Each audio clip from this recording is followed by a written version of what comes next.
আসসালামু আলাইকুম, আমি মোহাম্মদ মুর্শাদ আলম, সাতবাড়িয়া বহুমুখী উচ্চ বিদ্যালয়ের বিজ্ঞান বিভাগের সহকারী শিক্ষক। আজ আমি পদার্থবিজ্ঞানের গতি ও বল অধ্যায় সমন্বয়ে একটা ম্যাথ সমাধান করব।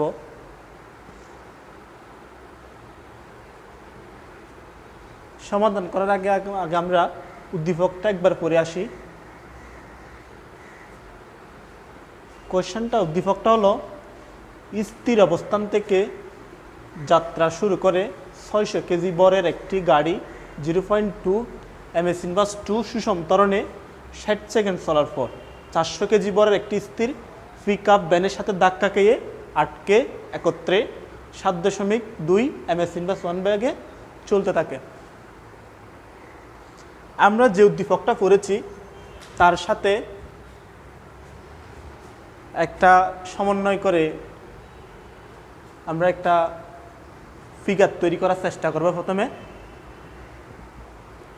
দেখো, এখানে আমাদের প্রথম কথা ছিল যে স্থির অবস্থান থেকে যাত্রা শুরু করে 600 কেজি বরের একটি গাড়ি, একটা গাড়ি যেটার বর হচ্ছে 600 কেজি। কত কেজি? 600 কেজি, যেটা ওর যাত্রাটা শুরুই করছে স্থির অবস্থান থেকে। ঠিক আছে, যাত্রা শুরু করছে স্থির অবস্থান থেকে। স্থির অবস্থান থেকে যাত্রা শুরু করলে তোমরা নিশ্চয়ই জানো গাড়িটির আদিবেগ ইউর মান 0 হবে। এরপর গাড়িটা 0.2 ms ইনভার্স 2 সুষম ত্বরণে 60 সেকেন্ড চলছে। কত সময়? 60 সেকেন্ড। যখন ওর ত্বরণটা ছিল 0.2 ms ইনভার্স 2, 60 সেকেন্ড চলার পরেও 400 কেজি বরের একটা স্থির পিক আপ ভ্যানের সাথে ধাক্কা খাইছে। তো আমরা প্রথমে এই যে 600 কেজি বরের যেটা গাড়ি আছে সেটাকে আমরা এটা বিবেচনা করি, যেটার বর হচ্ছে 600 কেজি। সেটাও স্থির অবস্থান থেকে যাত্রা শুরু করছে। যাত্রা শুরু করার পর ওর 0.2 ms ইনভার্স 2 ত্বরণে, এর মান কত? 0.2 ms ইনভার্স 2 ত্বরণে ও 60 সেকেন্ড চলছে। কত সময়? 60 সেকেন্ড চলার পর 400 কেজি বরের আরেকটা গাড়ি যেটা স্থির ছিল, একটা পিক আপ ভ্যান যেটা ছিল স্থির, ওর সাথে গিয়ে ধাক্কা খাইছে। ধাক্কা খাওয়ার পর ওরা একত্রে আটকে গেছে। ধাক্কাটা খাওয়ার পর কি হয়ে গেল? ওরা আটকে গেল। এখন আমাদের টোটাল যা ভ্যালু দেওয়া আছে, ডাটা দেওয়া আছে, তার ভিত্তিতে আমরা এই ফিগারটা কল্পনা করে নিতে পারি। যেখানে গাড়িটার বর হচ্ছে 600 কেজি প্রথম গাড়িটার বর, আর দ্বিতীয় গাড়ি যেটা স্থির ছিল সেটার বর হচ্ছে 400 কেজি। এখন প্রথম গাড়িটার 60 সেকেন্ড চলছে 0.2 ms ইনভার্স 2 ত্বরণে। চলার পর ও গিয়ে ধাক্কাটা দিল। ধাক্কা দেওয়ার পর গাড়ি দুটি একসাথে অ্যাড হয়ে গেল। এখন প্রথম কোয়েশ্চন হচ্ছে, প্রথম গাড়িতে প্রযুক্ত বলের মান নির্ণয় করো। তোমাদের নিশ্চয় মনে আছে আমরা বল অধ্যায়ে নিউটনের দ্বিতীয় সূত্রে বলের মান, বলের সূত্রে আমরা F সমান ma সবসময় হিসাব করে থাকি, তাই না? আচ্ছা, তাইলে F সমান যদি ma হয়, আমাকে তো বলের মান অর্থাৎ F এর মানটাই বের করতে বলতেছে, তাই না? বলের মান Fটাই বের করতে বলতেছে। F ইকুয়াল কি বলছিলাম? ma। F equal ma। এখন আমরা যেহেতু প্রথম গাড়িটার হিসাব করতেছি, সেখানে ওর m হচ্ছে 600 কেজি। m কত? 600 কেজি। আর এ কত? 0.2 ms ইনভার্স 2। তাইলে আমরা প্রথম ম্যাথটা খুব সহজে সমাধান করতে পারি।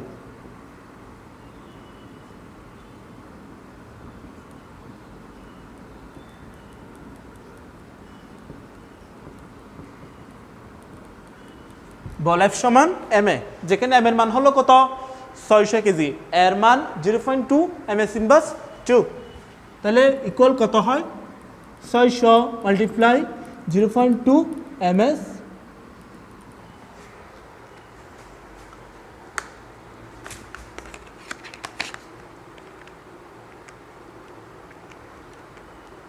আমাদের বলের মান আসে 120। তোমরা নিশ্চয়ই জানো বলের একক আমরা হিসাব করি নিউটনে, বলের এসআই একক হলো নিউটন, তাহলে আমরা এই ভ্যালুটা হিসাব করব নিউটনে। ঠিক আছে, বুঝছি। প্রথম কোয়েশন আমাদের কথা ছিল যে প্রযুক্ত বলের মানটা বের করতে। প্রযুক্ত বল আমরা বল সমান জানি এফ সমান এম এ। এফ সমান এম এ যেহেতু এম এর মান দেওয়া আছে 600 কেজি, এর মান দেওয়া আছে 0.2 ms ইনভার্স 2, সুতরাং বল আসে আমার 600, এম এর জায়গায় 600 বসালাম, এর জায়গায় 0.2 বসালাম, তাহলে দুটোই গুণ করার পর আমার ভ্যালু আসলো, আনসার আসলো 120 নিউটন। তার মানে প্রথম গাড়িটার উপর প্রযুক্ত বল ছিল 120 নিউটন। এখন আমরা দ্বিতীয় কোয়েশনে আসি।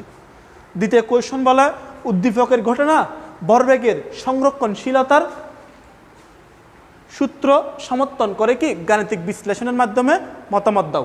উদ্দীপকের যে ঘটনা ঘটল, এই যে একটা গাড়ি স্থির অবস্থান থেকে যাত্রা শুরু করলো 660 সেকেন্ড চলার পর, ও একটা গাড়িকে স্থির একটা গাড়িকে ধাক্কা দিল, ধাক্কা দেওয়ার পর ওরা পরস্পরের সাথে কানেক্টেড, একসাথে অ্যাড হয়ে গেছে, অ্যাড হওয়ার পর ওরা আবার 7.2 ms ইনভার্স 1 ব্যাগে চলতে থাকছে একত্রে কানেক্টেড হয়ে। এখন এই পুরো এই যে ঘটনাটা, এই ঘটনাটা ভরবেগের সংরক্ষণশীলতার সূত্রকে সমর্থন করে কিনা আমাদের কাছে কোশ্চেন ছিল সেটা। এখন তোমরা নিশ্চয়ই জানো ভরবেগের সংরক্ষণশীলতার সূত্রটা আমরা নিউটনের তৃতীয় সূত্র থেকে কিন্তু বের করে থাকি। নিউটনের তৃতীয় সূত্রটা কী ছিল? Every action has its equal and opposite reaction. প্রত্যেক ক্রিয়ারই সমান এবং বিপরীত প্রতিক্রিয়া রয়েছে। সেই সূত্র থেকে আমরা একটা সূত্র ভরবেগের সংরক্ষণশীলতার সূত্রটা বের করি। সব ভরবেগের সংরক্ষণশীলতার সূত্রটা হলো m1 u1 plus m2 u2 equal m1 b1 plus m2 b2। এখন সিম্পল একটা সূত্র, তবে এই সূত্রে সম্বন্ধে আগে আমাদের একটু বুঝতে হবে। যদি এই সূত্রটা বুঝে যায় তাহলে আমরা ম্যাথটা খুব ইজিলি সলভ করতে পারবো। আচ্ছা, আমরা এই পাশে করি।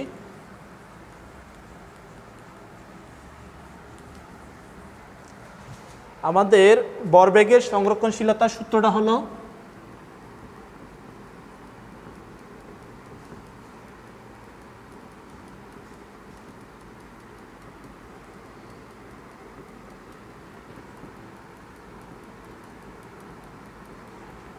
m1 u1 plus m2 u2 equal m1 b1 plus m2 b2।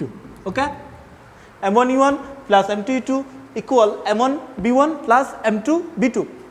এখন সংরক্ষণশীলতার সূত্র কি বলে দেখো, যদি সংঘর্ষের, তোমরা নিশ্চয়ই জানো ইউটা আদিবেগ হোক বা যে বেগে হোক, ব্যাগেই তো বর বেগ, এম হলো বর, ইউ হলো বেগ, তাহলে এটা হচ্ছে বর বেগ। এম ইউ বর বেগ, তাহলে বর বেগই। এম বি বর বেগ, তাহলে বর বেগ। এম বি m2 b2 যাই হোক বর বেগই। এখন ভরবেগের সংরক্ষণশীলতার নীতিটা বলে যে দুইটা গাড়ি হোক বা যাই হোক, সংঘর্ষ যদি হয়ে থাকে, দুইটা বস্তুর মধ্যে সংঘর্ষের আগের ভরবেগের যোগফল পরের ভরবেগের যোগফলের সবসময় সমান হতে হবে। যেমন আমি একটা তোমাদেরকে গ্রাফিক্যালি একটা দেখাই।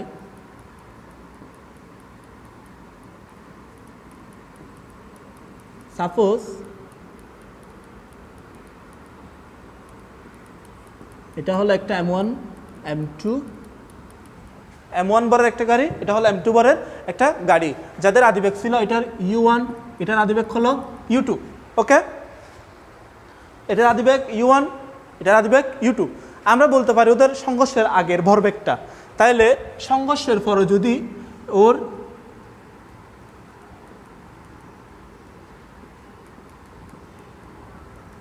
ব্যাগটা যদি u1 থেকে পরিবর্তিত হয়ে b1 হয়, এবং দ্বিতীয় গাড়িটার ক্ষেত্রে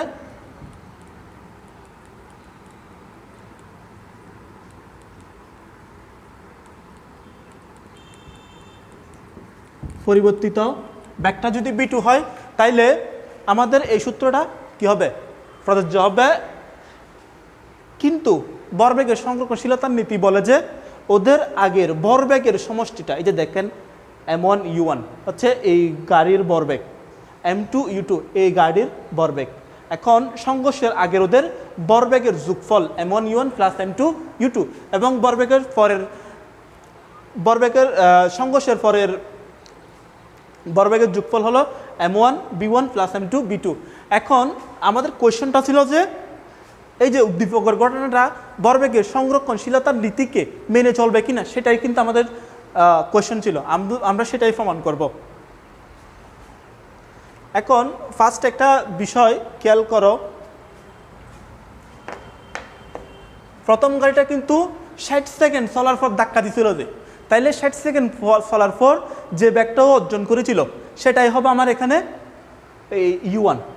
আর দ্বিতীয় বস্তুর ক্ষেত্রে ও স্থির ছিল, সেজন্য ওর আদিবেগ হবে 0।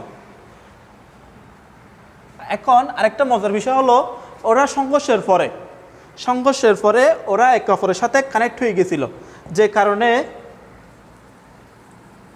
ওদের শ্বাস ব্যাগগুলা সবার দুটোর ক্ষেত্রে সেম হবে।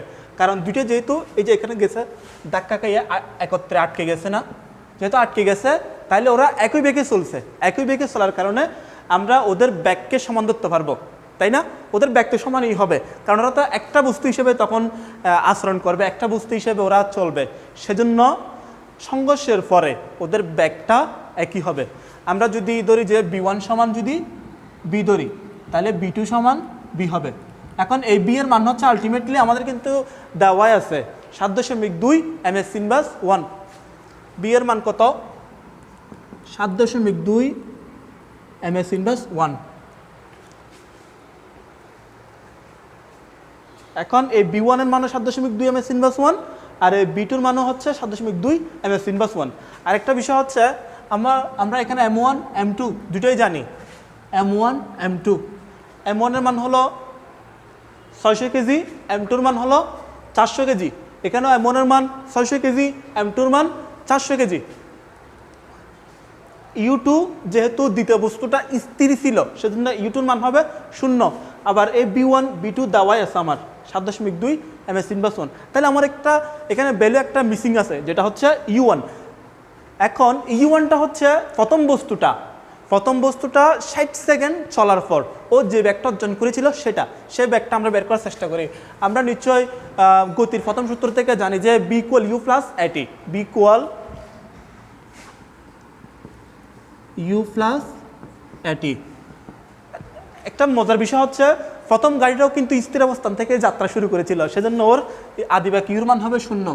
আর ওর এর মান তো দেওয়াই আছে 0.2। ও চলছিল কতক্ষণ? 60 সেকেন্ড ব্যাপী। তাইলে ওর ব্যাগটা হইল আলটিমেটলি 0.2 × 60 12 ms ইনভার্স 1। এখন এই 12 ms ইনভার্স 1টাই হচ্ছে আমার এখানে আদিবেগ, বুঝছি? এই আদিবেগ হচ্ছে আমার সংঘর্ষের আগের ব্যাগটা, প্রথম বস্তুর সংঘর্ষের আগের ব্যাগটা হচ্ছে U1টাই এখানে কি আমার 12 ms ইনভার্স 1। কারণ ও এই ব্যাগে কিন্তু গিয়ে দ্বিতীয় বস্তু গাড়িটাকে গিয়ে ধাক্কা দিয়েছিল। আমরা বলতেছি সংঘর্ষের ধাক্কাটার আগের ব্যাগ, তাহলে যদি 12 হয় এখানে U1 এর মান হবে 12। আচ্ছা, আমরা আগে একটা কাজ করি, সংঘর্ষের আগের ভরবেগটা বের করি।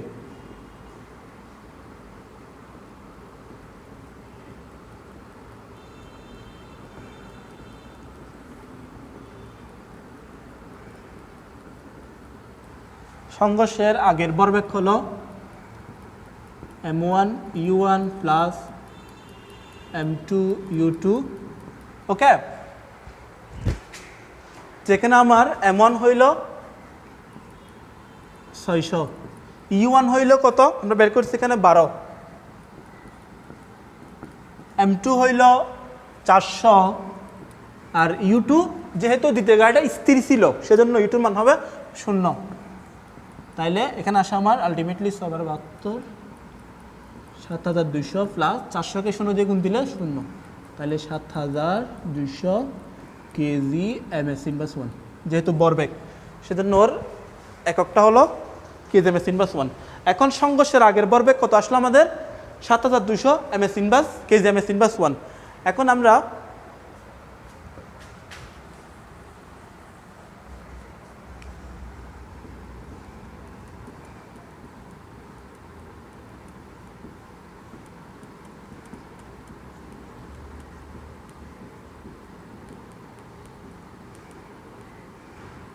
সংঘর্ষের পরের ভরবেগ কি বলছিলাম?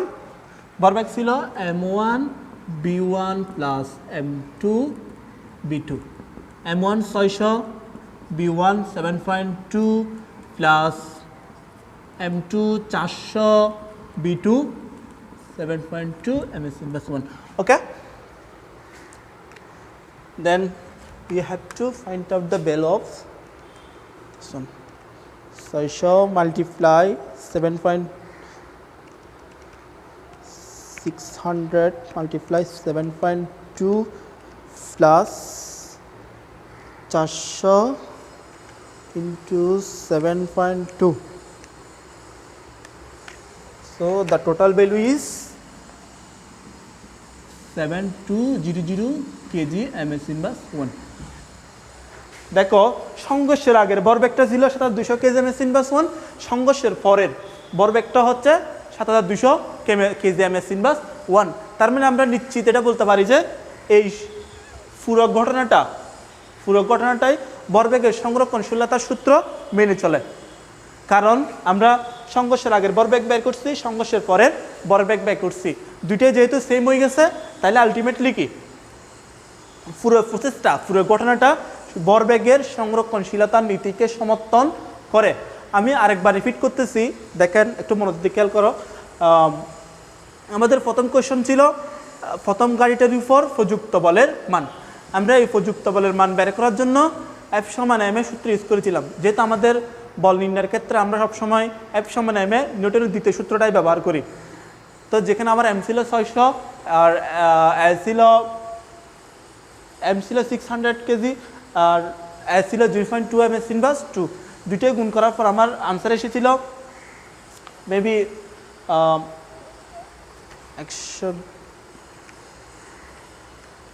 120 নিউটন।